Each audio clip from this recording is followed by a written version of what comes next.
Luke 21, 1 through 38. Devotional focus verse.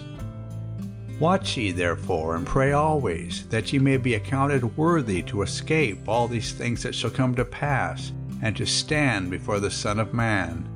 Luke 21:36.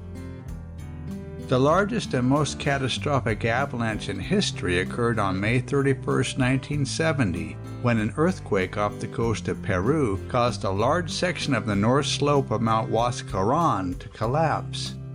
The avalanche, a crushing mass of roughly 80 million cubic feet of ice, mud, and rock, about a half-mile wide and a mile long, moved at a speed of 100 miles per hour. The flow swept downhill for nearly 11 miles, burying the towns of Yungay and Ranrahirca in up to 300 feet of ice and debris. Sadly, a warning that just such a deadly event was imminent had been given 8 years earlier.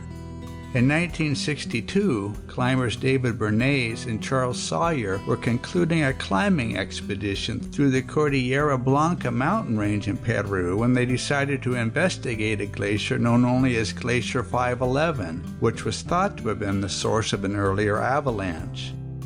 They discovered that the glacier was precariously unstable. They quickly ended their expedition in order to warn Peruvian authorities, but their assessment was rejected out of a fear that tourism dollars would be lost if the avalanche potential was known. 8 years later, the worst ice, mud, and rockslide in history buried over 25,000 people. In today's text, Jesus told his followers of the approaching destruction of Jerusalem, of his second coming, and of several distinct signs that would precede these events. He instructed his disciples to watch for these signs and pray continually. Otherwise, they could be caught off guard and suffer destruction. The words of our focus verse were not just for the disciples who walked with Jesus. They are for us as well.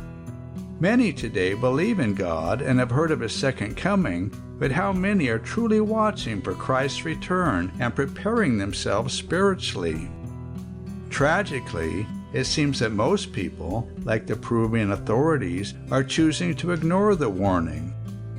Just as it was not enough to simply be aware of the indicators that a massive avalanche could occur, knowledge of the Lord's second coming will not be enough to ensure readiness for that event. It takes action. To watch for the Lord's return is to endeavor daily to live our lives in a way that pleases Him, to maintain an active prayer life, and to be a witness to those around us.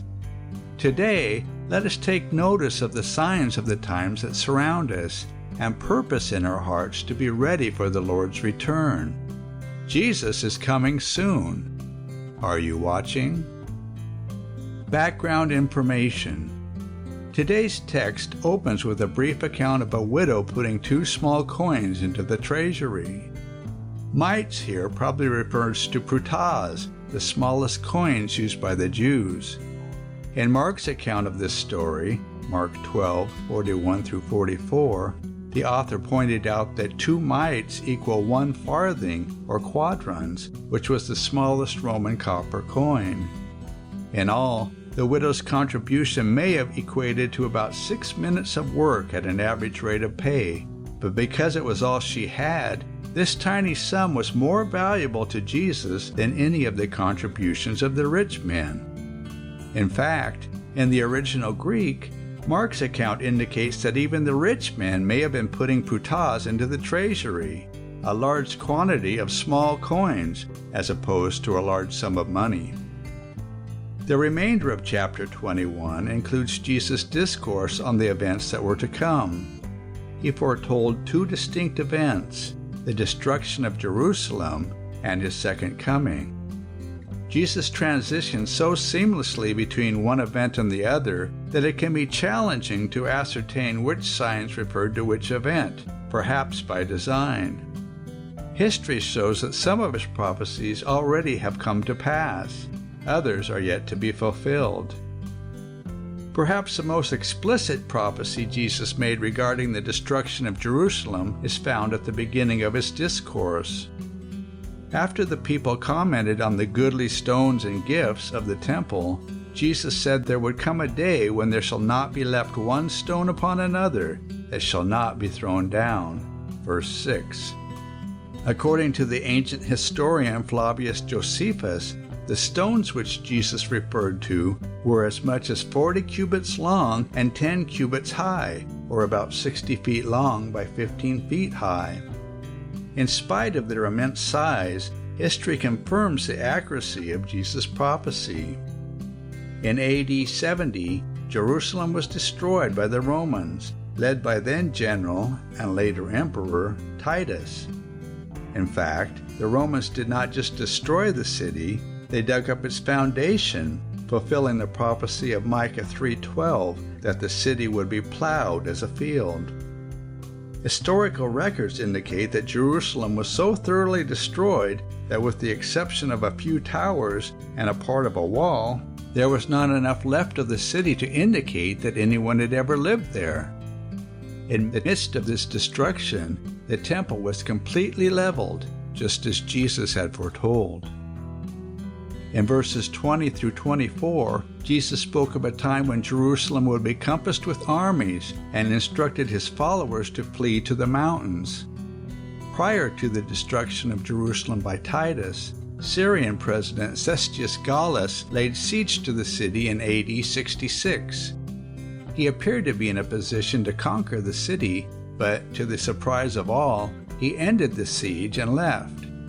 Vespasian was set to take the place of Cestius Gallus, but several factors, including the death of Nero, delayed his confirmation in the empire and the appointment of his son Titus to lead the Judean forces. It was during this unique window of opportunity that the Christians in Jerusalem followed Jesus' instructions to flee, thereby saving their lives before the continued attack and eventual destruction of the city. In verses 25 through 28, Luke recorded the signs given by Jesus that related to his second coming. While these were also recorded by the other synoptic gospel writers, Matthew and Mark, Luke includes two prophetic details not mentioned in those other accounts: the fact that men's hearts would fail them for fear, and that the powers of heaven would be shaken. Verse 26. In Jesus' parable of the fig tree, verses 29 through 33, the fig tree is generally thought to represent Israel, whose revival will be an indicator of coming events. While this parable perhaps alluded to the coming destruction of Jerusalem in AD 70, Bible scholars agreed that it may also have a broader scope as a sign of Christ's return to earth and the setting up of his kingdom. The chapter concludes with Jesus' exhortation regarding the necessity of watchfulness and prayer as the key to constant readiness for his return. Conclusion: as the world around us neglects the warnings of Christ, let us renew our commitment to be ready for his return. Luke chapter 21. And he looked up, and saw the rich men casting their gifts into the treasury. And he saw also a certain poor widow casting in thither 2 mites. And he said, Of a truth I say unto you, that this poor widow hath cast in more than they all. For all these have of their abundance cast in unto the offerings of God, but she of her penury hath cast in all the living that she had. And as some spake of the temple, how it was adorned with goodly stones and gifts, he said, As for these things which ye behold, the days will come, in the which there shall not be left one stone upon another, that shall not be thrown down. And they asked him, saying, Master, but when shall these things be? And what sign will there be when these things shall come to pass? And he said, Take heed that ye be not deceived, for many shall come in my name, saying, I am Christ, and the time draweth near, go ye not therefore after them.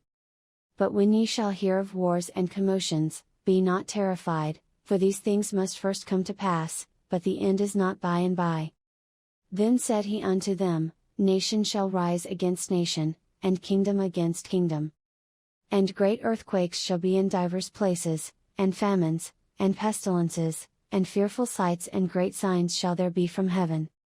But before all these, they shall lay their hands on you, and persecute you, delivering you up to the synagogues, and into prisons, being brought before kings and rulers for my name's sake. And it shall turn to you for a testimony. Settle it therefore in your hearts, not to meditate before what ye shall answer. For I will give you a mouth and wisdom, which all your adversaries shall not be able to gainsay nor resist. And ye shall be betrayed both by parents, and brethren, and kinsfolks, and friends, and some of you shall they cause to be put to death. And ye shall be hated of all men for my name's sake. But there shall not an hair of your head perish. In your patience possess ye your souls. And when ye shall see Jerusalem compassed with armies, then know that the desolation thereof is nigh. Then let them which are in Judea flee to the mountains, and let them which are in the midst of it depart out, and let not them that are in the countries enter thereinto. For these be the days of vengeance, that all things which are written may be fulfilled. But woe unto them that are with child, and to them that give suck, in those days. For there shall be great distress in the land, and wrath upon this people. And they shall fall by the edge of the sword, and shall be led away captive into all nations, and Jerusalem shall be trodden down of the Gentiles, until the times of the Gentiles be fulfilled. And there shall be signs in the sun, and in the moon, and in the stars, and upon the earth distress of nations, with perplexity, the sea and the waves roaring. Men's hearts failing them for fear, and for looking after those things which are coming on the earth, for the powers of heaven shall be shaken. And then shall they see the Son of Man coming in a cloud with power and great glory. And when these things begin to come to pass, then look up, and lift up your heads, for your redemption draweth nigh. And he spake to them a parable, Behold the fig tree, and all the trees. When they now shoot forth, ye see and know of your own selves that summer is now nigh at hand. So likewise ye, when ye see these things come to pass, know ye that the kingdom of God is nigh at hand. Verily I say unto you, this generation shall not pass away, till all be fulfilled. Heaven and earth shall pass away, but my words shall not pass away. And take heed to yourselves, lest at any time your hearts be overcharged with surfeiting, and drunkenness, and cares of this life, and so that day come upon you unawares. For as a snare shall it come on all them that dwell on the face of the whole earth.